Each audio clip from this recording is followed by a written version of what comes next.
Olá, eu me chamo Ana Clara Teixeira, sou estudante do Instituto Federal do Mato Grosso do Sul, aqui do campus de Campo Grande, e hoje eu vim falar sobre as classificações dos materiais na mecânica. Mas primeiro, só para contextualizar, porque muitos podem ter essa pergunta, é a de que por que os materiais são classificados e para que isso nos ajuda? Bom, primeiro a gente pode entender a classificação dos materiais como uma organização, que acaba, como o próprio nome já diz, a ajudar a quem irá utilizar os materiais a organizar eles de uma forma que dê para entender e dê para você ter o conhecimento do material para você poder, a partir disso, utilizá-lo. É bem simples, mas essa é a principal ali, bem resumida dele.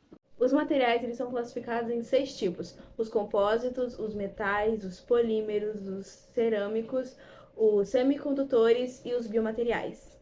Bom, já para iniciar, eu gostaria de falar sobre os metais, que eu acho que é um dos mais fáceis e é o que a maioria, né, deve conhecer com mais facilidade. Os metais são aqueles materiais fortes, são fáceis de moldar, são dúcteis, têm aquela superfície metálica e são bons condutores de corrente elétrica e calor. Só pra vocês terem uma ideia do porquê eu diria que eles são os mais famosos, porque sabe aquela tabela periódica? Você deve saber sim, né? Então, eles são o dono do pedaço, eles dominam quase toda aquela tabela periódica, eles são os reizinhos ali da quebrada. Agora iremos falar sobre os vidros e cerâmicos, que também são muito conhecidos, né? Bom, as suas principais características são altamente resistentes à temperatura, são isolantes térmicos e elétricos, eles são menos densos que os metais, podem ser transparentes e também, né, eles são super frágeis. Você já sabe que ele é frágil, né? Até porque você não vai brincar, né, com a taça da sua mãe, porque se cair no chão já era. Não quebrem as coisas da mãe de vocês, não é bom isso. Bom, então, né, um exemplo ali dos vidros e cerâmicas, né, seria, né, a taça da sua mãe, aqueles pratos, né, aquelas garrafas, às vezes aquelas garrafas de suco super chique e cara que você compra no mercado. Aí são elas também, é de vidro, né? E agora iremos falar sobre um que também é muito conhecido, que são os polímeros. Bom, para iniciar, né, eles são sintéticos, são feitos por nós, são altamente moldáveis, são, são feitos com um número bem limitado de elementos, eles são leves, mas não são tão frágeis, mas em geral eles são menos resistentes que os metais e as cerâmicas. Inclusive, tem um exemplo aqui de polímero, ó, esse copinho, essa garrafinha que eu estou usando para beber minha maravilhosa aguinha, o que me faz lembrar que você tem que beber água porque faz bem pro rim e ele agradece. Em geral, né, eles são bem conhecidos, são os famosos plásticos, né, e é muito conhecido aí pelo povão, enfim, é um dos mais fáceis também. E agora iremos falar sobre os compósitos. Os compósitos, eles são constituídos de mais de um tipo de materiais insolúveis entre si. E os compostos, eles são desenhados para apresentarem a combinação das melhores características dos materiais que estão constituindo.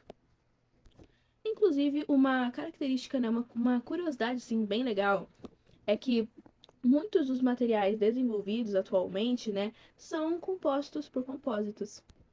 Agora, um exemplo de um material assim composto que seria, né, bem conhecido seria a madeira, seria o concreto e a fibra de vidro. Esse aí é um pouquinho mais complicadinho, mas dá para entender legal. E agora vamos falar sobre os semicondutores, que só pelo nome já dá para entender um pouquinho, né? Os semicondutores, eles são materiais que apresentam propriedades elétricas que são intermediárias entre metais e isolantes. Condutividades controladas pela presença de impurezas. Podem ser combinados entre si para gerar propriedades eletrônicas e óticas sob medida. São a base da tecnologia optoeletrônica, lasers, detectores, circuitos integrados óticos e células solares. E ali, por último, como uma característica, ele torna possível o advento do circuito integrado que revolucionou as indústrias de eletrônica e computadores. E um exemplo de um material que muitos aí devem conhecer, né, ou pelo menos já ter ouvido falar, pelo menos já ter essa familiaridade, já ter ouvido em algum lugar, é o silício, né, que ele é muito buscado nessa área. E por último, mas não menos importante, os biomateriais. Né? E para começar, os biomateriais eles são empregados em componentes para implantes em partes dos seres humanos. Esses materiais não podem, de forma alguma, produzir substâncias tóxicas. Eles devem ser super compatíveis com o tecido humano. O nosso corpo não deve rejeitar esses materiais. Agora, naquela partezinha ali, né? Os metais, cerâmicos, polímeros e os compostos, eles podem ser usados como biomateriais. Em resumo dessa parte, basicamente os biomateriais são aqueles materiais que podem dentro do seu corpo, como exemplo o titânio. Quem aí nunca ouviu sobre a placa de titânio? E assim, no nosso dia a dia, assim, o mais externo que a gente pode ver desses materiais, né?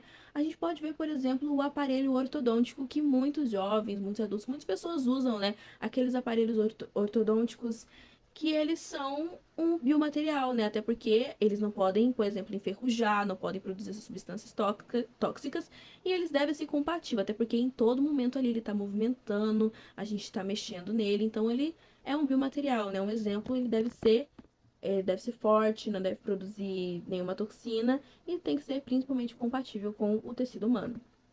O nosso corpinho. Também podemos falar também daqueles pinos em que muitas pessoas se machucam e acabam colocando placas, pinos. Enfim, é um dos mais fáceis. Então, é basicamente isso. Esses são os tipos de materiais, um pouco, né, são as suas classificações, dei exemplos, falei as suas características para a gente ter essa melhor contextualização. Espero que vocês tenham gostado. Tchau!